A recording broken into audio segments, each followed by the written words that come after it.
দেখব রোজা, কলমে মোহাম্মদ রেজাউল করিম উর্ফে সেন্টু।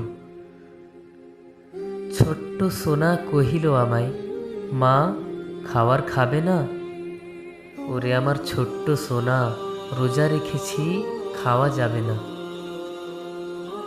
কেমন রোজা, কেমন মজা, আমায় চোখে দেখাও না। ওরে সোনা, এ তো আল্লাহর তুষ্টি, মনে বিশ্বাস, চোখে দেখা যাবে না। ভোর রাতেতে সাহরি খেয়ে রাখতে হয় রে রোজা, দিন শেষে সন্ধ্যা নেমে ইফতারিতে মজা। রাত্রিতে তারাবি পড়ে ভোর রাতে খাওয়া, একটি মাস রোজা রেখে ঈদগাহেতে যাওয়া। কত রকম পদ যে হবে, মিষ্টি বড়ই স্বাদ, ঈদের দিনে সাজন সাজতে মনে বড়ই আহ্লাদ।